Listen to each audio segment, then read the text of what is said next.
Organisateur et à Nadia Cohen pour l'organisation de ce colloque et l'occasion qui nous est donnée grâce à elle de réfléchir sur une notion dont l'acception très large couvre de nombreux domaines. Dans le cadre de mes travaux de doctorat sur la cinécriture d'Aliette Varda, j'ai dû moi-même la convoquer dans toutes ses dimensions. D'abord pour qualifier ma propre démarche scientifique qui, à travers l'analyse du terme cinécriture, s'inscrivait dans le champ de la poétique. Mon propos est en effet de définir le geste du cinéaste en explorant ce que revêtait cette proposition théorique de la cinéaste à travers ce néologisme. Et mes travaux donc s'inscrivaient au sein des théories de la création et donc du poétique. Ma démarche avait aussi cette spécificité de choisir comme matériau non pas seulement les propos de la cinéaste en marge de ses films, mais ses films eux-mêmes. J'ai considéré les films d'Agnès Varda dans leur dimension réflexive comme des arts politiques. Il a fallu donc à la fois que je prenne acte des propos de la cinéaste, qualifiant son geste de cinécriture, et en même temps que je dépasse la définition exclusivement verbale qu'elle en donnait, en ne considérant que son œuvre, et en allant outre la posture médiatique qu'elle adoptait, qui consistait notamment à refuser toute pratique théoricienne au profit de son seul statut d'artiste. Ce qui m'a amené à dépasser certaines contradictions, notamment ce refus catégorique par la cinéaste du terme poétique pour qualifier son cinéma, quand de mon côté je m'inscrivais pleinement, ou en tout cas j'inscrivais pleinement sa démarche dans le poétique, et ce pour plusieurs raisons. Par la dimension réflexive de son cinéma, du fait du formalisme de ses films, reposant notamment sur des jeux d'association et d'opposition, par son éthique et le but qu'elle assignait à sa démarche, consistant à ouvrir le regard du spectateur, et enfin du fait même de la nature multiple des influences qu'elle revendiquait, Prévert, Paul Valéry, les surréalistes, mais aussi la rêverie poétique de Bachelard. En somme, tout me ramenait, malgré les dires de la cinéaste, à ce qualificatif de poétique. Le titre de mon intervention est paradoxal, puisque en annonçant le poétique sur Agnès Varda, je sous-entends que la cinéaste est partie prenante pour qualifier son cinéma de poétique.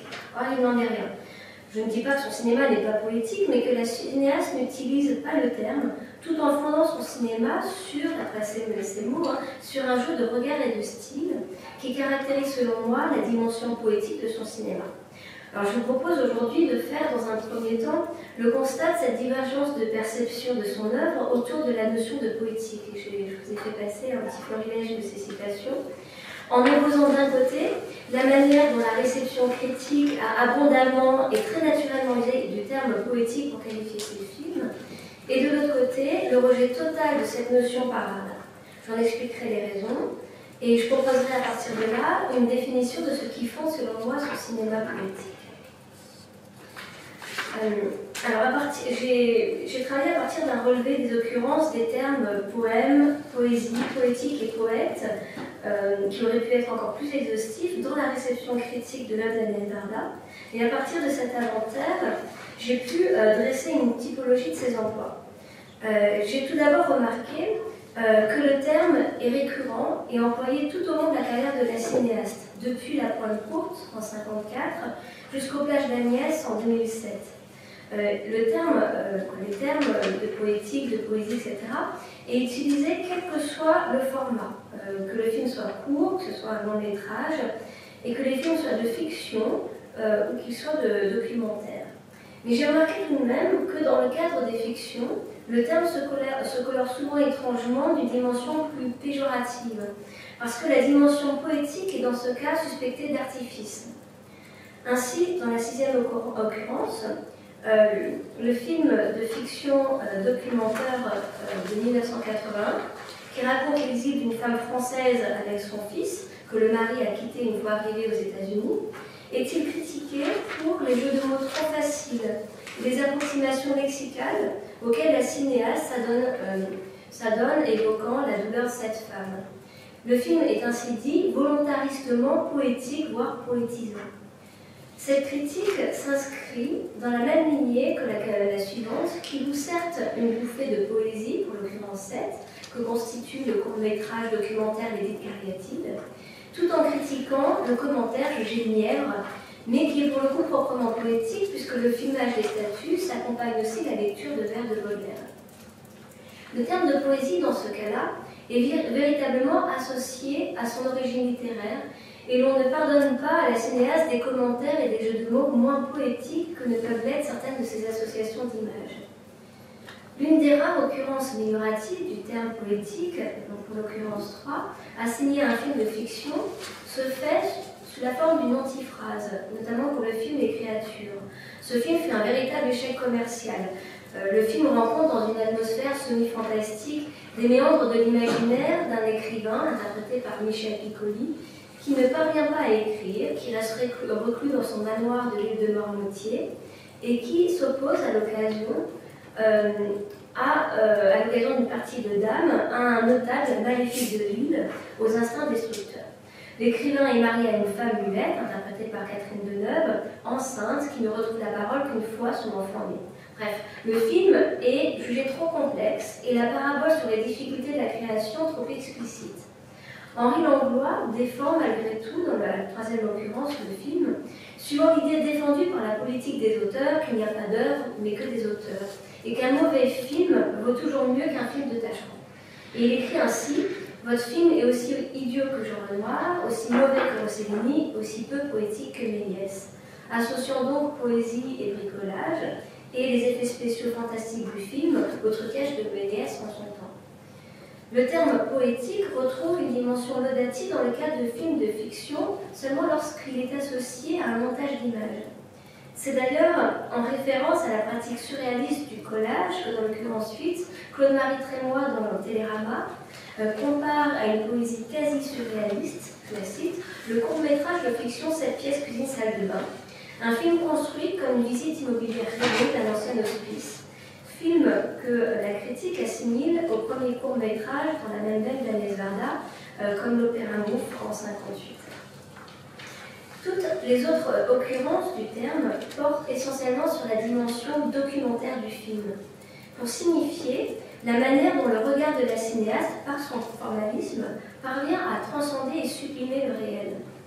Dans la première occurrence ainsi, Jean-Louis Bory pour l'Express hésite sur la définition à donner du film La Pointe Courte, un film qui entrelace une trame fictionnelle, la vie amoureuse d'un couple qui se délite, et une trame documentaire, le quotidien de pêcheurs du port de Sète. Il hésite ainsi pour définir le film, entre documentaire romancé, essai cinéma et poème en images. C'est cette même idée de poème visuel, pour l'occurrence 5, qui est retenue par Lorenzo Codelli dans Positif pour Murmure, un documentaire sur les murs peints de Los Angeles. Ainsi, on voit qu'un film est poétique par opposition à ce qui est prosaïque, parce qu'il ouvre le quotidien et le réel aux déformations et aux rêveries de l'imaginaire. Les courts-métrages documentaires d'Agnès Varda, pour l'occurrence 2 selon Michel Capdenac, dépassent le réalisme du documentaire par, je le cite, la grandeur du merveilleux, de l'insolite et de la poésie. Le biopic Jaco de Nantes sur Jacques Demy est quant à lui qualifié tantôt de documentaire poétique par Pierre Murat dans Télérama, pour l'occurrence 9, tantôt de pur poème d'amour par Camille Taboulet dans Les Cahiers du cinéma, pour l'occurrence 10, par ce regard amoureux et bienveillant posé par la cinéaste sur l'œuvre de son compagnon de vie mourant. Le film à thèse s'entoininois sur Mona, une rotarde trouvée morte de froid dans un fossé, qui mêle dans sa facture fiction et documentaire, confine selon Yves Alliot, pour l'occurrence 12, au journalisme poétique, par la manière dont la fiction s'est nourrie du réel. Et enfin, pardon pour ce passage en revue un petit peu laborieux, l'autodocumentaire Les plages d'Agnès est-il, pour l'occurrence 13, selon Stéphane Delorme, un mélange de poésie et de quotidien, de métaphorique et de littéral, par la manière dont la cinéaste parvient à coller et lier les anecdotes entre elles, à l'image de ces acrobates que Varda met en scène dans l'une des séquences du film. Le cinéma poétique est ainsi du côté de la métaphore et s'oppose au quotidien et au littéral. C'est sur cette opposition entre profusion et ordre, indicible et dissible, que le même Stéphane Delorme, pour l'occurrence 14, revient dans son édito pour définir la poésie de toute l'œuvre d'Agnès Varda, dans le numéro spécial des Cahiers du cinéma Viva Varda, consacré à la cinéaste en 2018.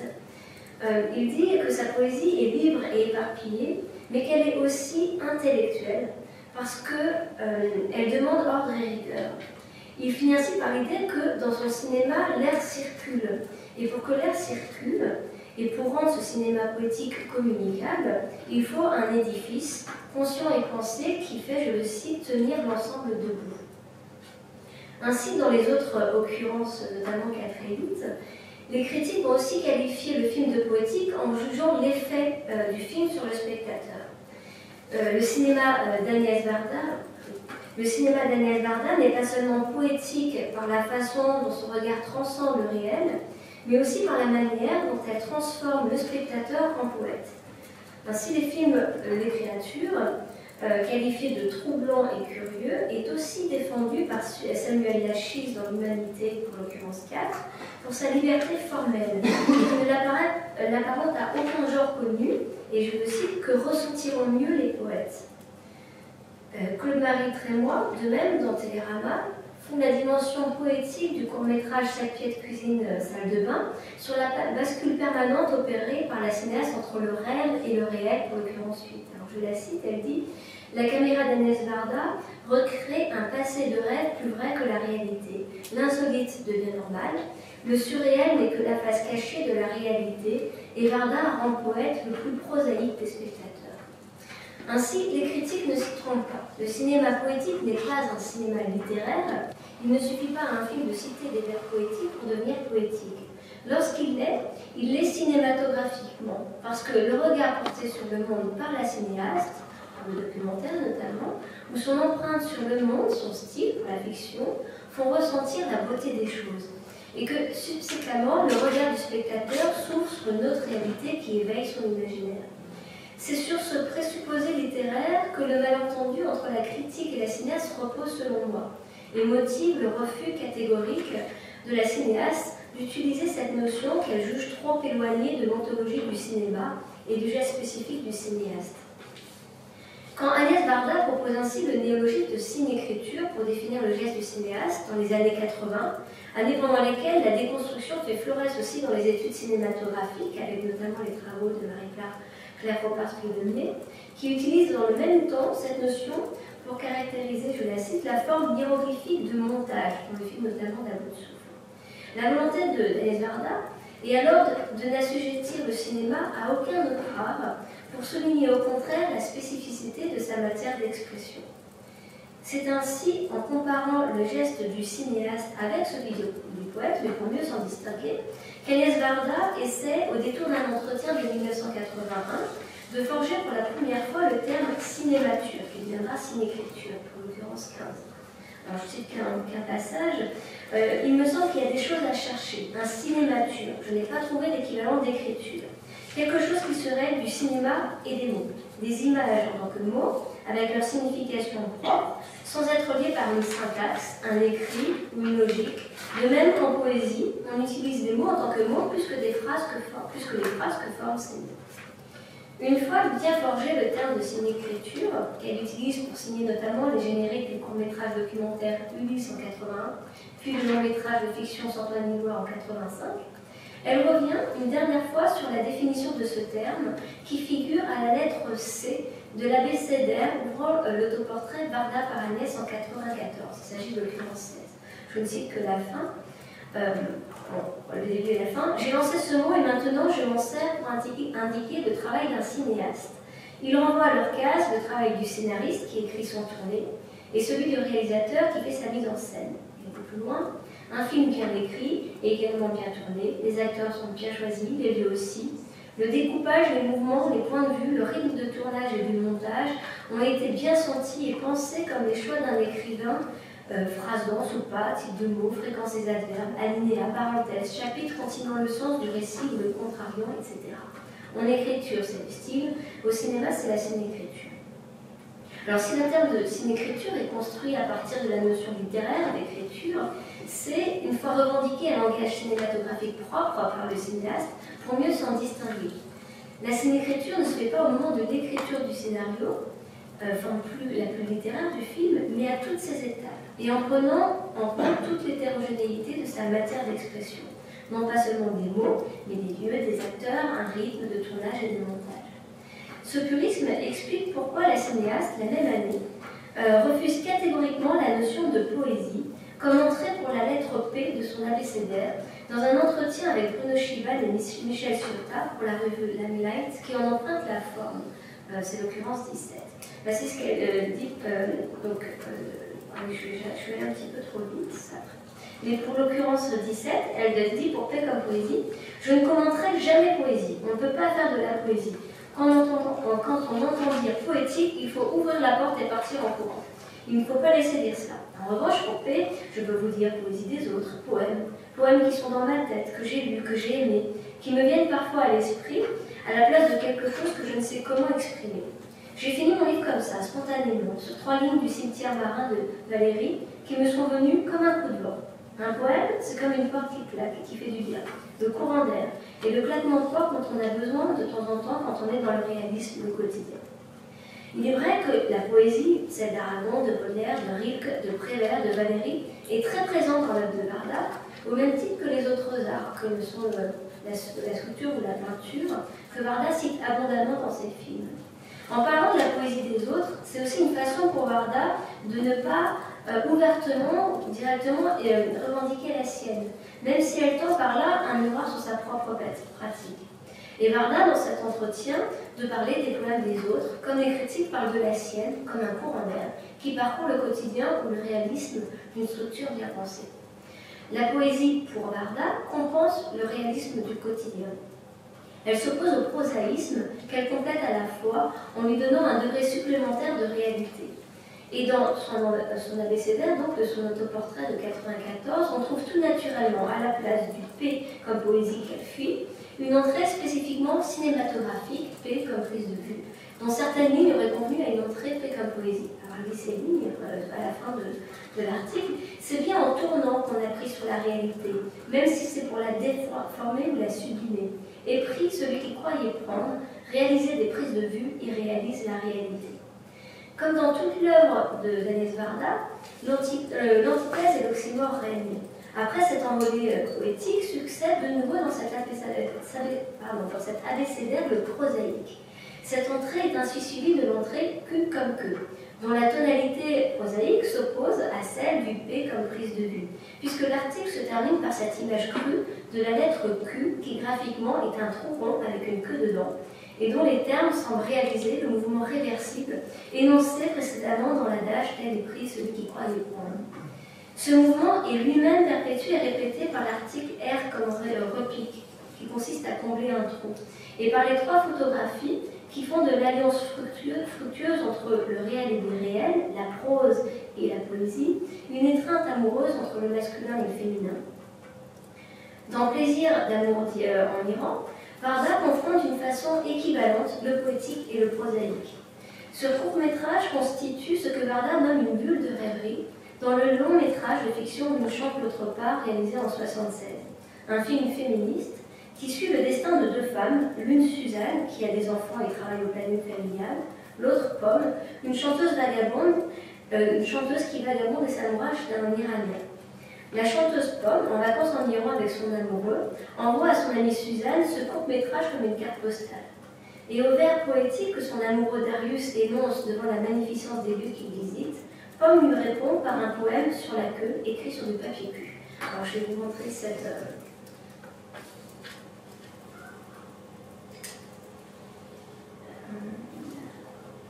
Alors, je sais, je vais tout caler, mais il faut que je recommence.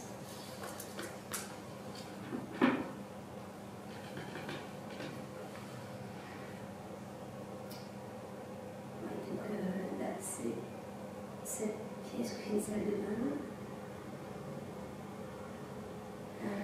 Comment je reviens? Ah oui, d'accord, c'est parce que...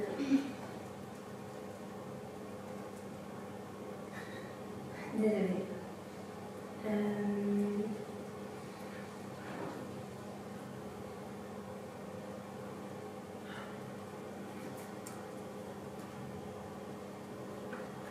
Attends, ce sera ce que le DVD est sur...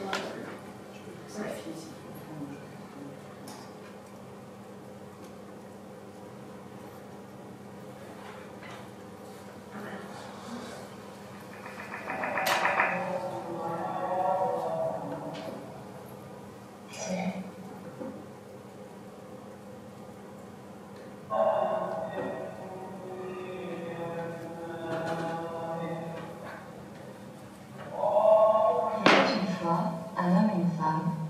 était amoureux à Ispahan, en Iran.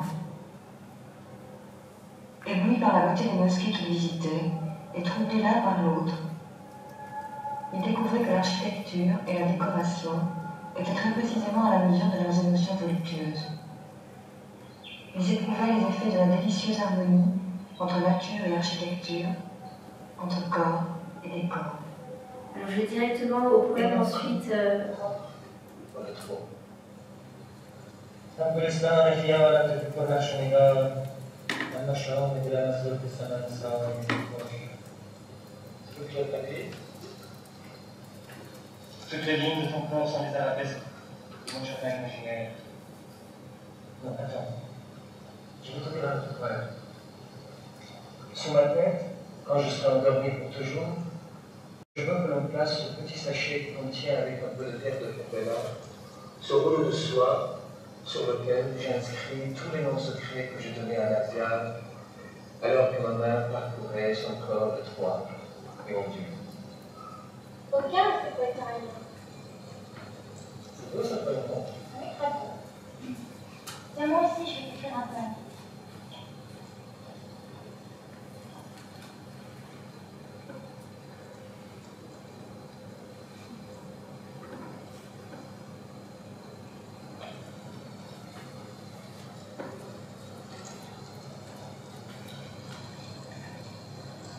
C'est ça? Non, c'est pas ça, non, ça n'a pas servi, c'est pas ça, le mot papier. Dommage qu'il soit pas en soi.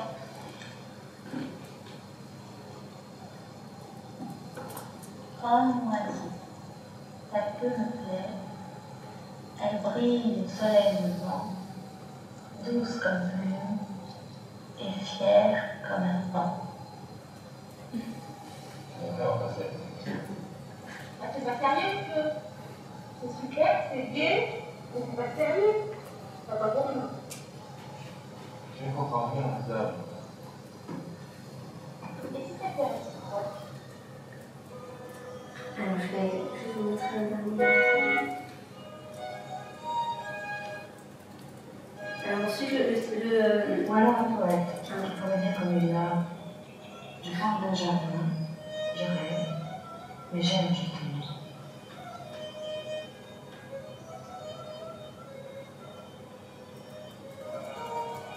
Quant aux amoureux, Youssouf et Zulaïka, ils se disputent et s'aiment dans une maison peinte, dont l'abstraction étonne le premiers amoureux.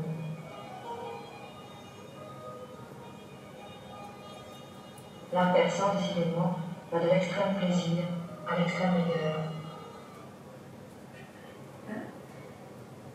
Alors, ce court-métrage de fiction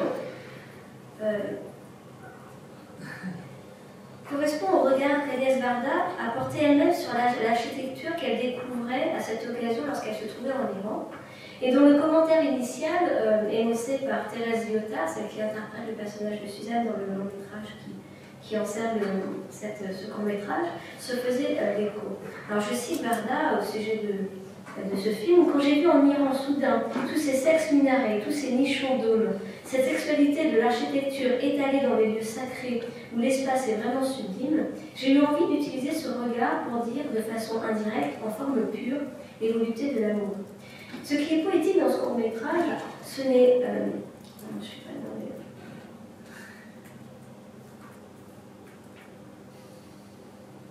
Ce n'est ni le poème oral de Darius, énoncé des yeux levés vers le ciel, ni celui écrit sur le rouleau de papier cul que Paul déroule, ni celui de Paul Éluard complétant la miniature perse représentant un poète, mais c'est cette libre circulation du sens, la traduction dans ce film du regard que Varda porte sur l'Iran, qui lui évoque des sexes masculins et féminins, et qui se traduit dans la fiction par les propos du couple amoureux, mais aussi en retour, la capacité de ces corps émus par les décors de produire à leur tour un discours poétique. À la fin du court-métrage, la poésie se dit de manière duelle et ambivalente, en termes d'amour et de rêve, de profane et de sacré, de masculin et de féminin, d'ordre et de désordre. C'est que le poétique est compris par la cinéaste dans le sens que lui assigne Bachelard, dont elle reprend la poétique des éléments, l'air, l'eau, la terre et toutes les figures de la verticalité, dont le parangon est chez Bachelard le feu, mais que Varda décline sur un mode sexuel avec les minarets, les jets d'eau et le sexe masculin, ou la queue du cul, tandis que le féminin se dit dans ses films sur le mode prosaïque du rond, de ce qui protège, et de l'horizontalité comme le rouleau qu'elle étend sur le sol. Le court-métrage décline toutes ces traductions du perse au français, de l'oral à l'écrit, du décor au corps, des corps au décor. Si bien que dans ce mouvement permanent, je cite le commentaire final du court-métrage, l'abstraction étonne les promeneurs amoureux. Cette rêverie poétique, associée à une poétique de l'espace, Varda le revendique dans une séquence centrale des plages d'Agnès, où elle traduit en images filmiques ce qu'elle a compris de la pensée bachelardienne sur les images littéraires poétiques. Alors je vais passer cet extrait qui est pour moi important, si je le retrouve. Et donc, pour ceux qui connaissent les plages d'Agnès, c'est une sorte d'autoportrait permanent, et à travers le parcours des différents lieux dans lesquels elle a vécu, elle évoque justement certains de ses... Elle revient sur ses films.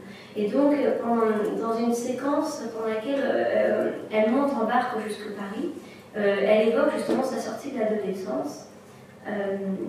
Et cette difficulté qu'elle a, dit-elle, à aborder le rivage des hommes et à quitter cet état de vierge. Et c'est là qu'intervient cette séquence que j'ai appelée la séquence de Bachelardienne.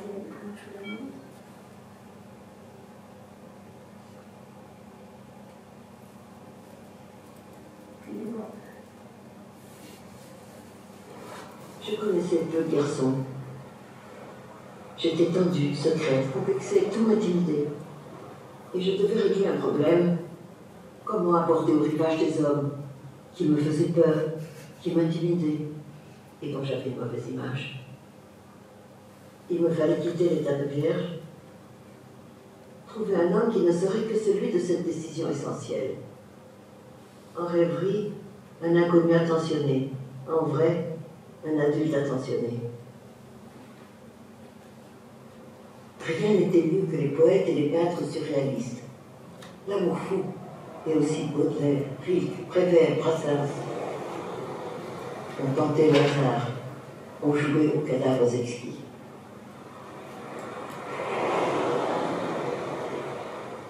Je me sens bien entendre de cette baleine, à l'abri de tout, à l'abri du monde, à l'abri du vent de la côte, dans mon abricotier.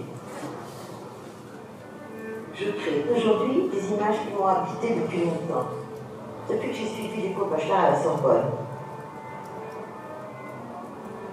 Je ne comprenais pas toujours ce qu'il disait, mais quand il commentait la baleine qui avait appelé Jonas, ou Jonas, dans le ventre de la baleine, et qui ne voulait pas sortir, je me sentais concernée, heureuse, comme aujourd'hui.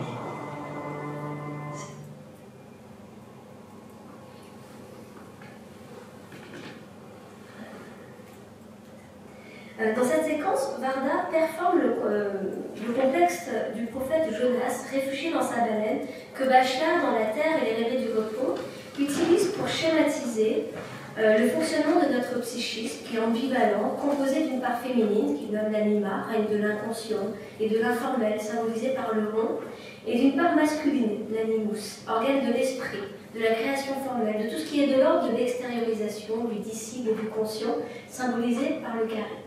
Selon Bachelard, dans la continuité des travaux de Jung, animus et anima œuvrent de concert dans une dialectique matérialiste de l'apparent et du profond.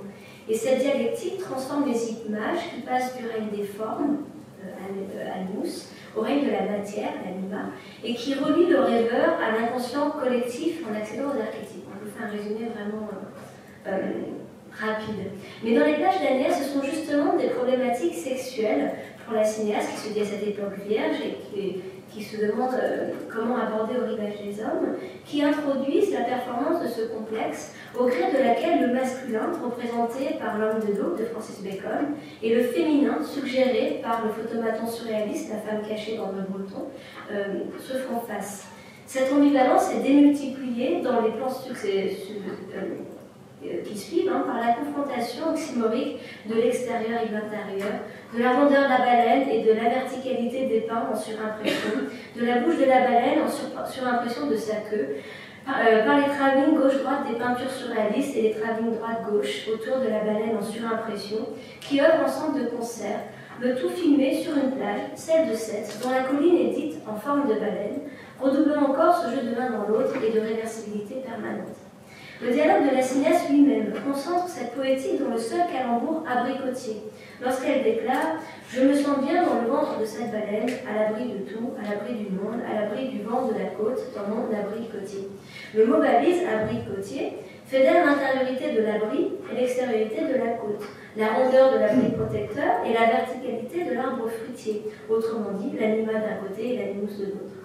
Selon Bachelard, tout être semble en soi rond. La matière de l'image, quant à elle, se structure autour d'un axe temporel vertical, donnant à éprouver à travers une vibration psycho-affective instantanée son dynamisme verticalisant. À travers elle, selon Bachelard, le rêveur grandit, éprouvant, je le cite, une expérience poétique de la verticalité. Alors cela se trouve dans la dialectique de la durée, dans laquelle Gaston Bachelard esquisse le principe de la rythme-analyse qui consiste justement à explorer cet axe temporel vertical. Et ce dynamisme qui relève d'une réalité intime engage autant le rêveur que son objet, qui en dynamisant la matière de l'image sort de la rondeur primitive de son être solitaire pour s'ouvrir au monde. Ainsi, lorsque Varda, dans Les Pages d'Agnès, Enjolras, dans sa baleine, qualifie son installation d'abricotier, elle met en œuvre une telle imagination dynamique en jouant sur l'homophonie avec l'arbre fruitier, l'abricotier.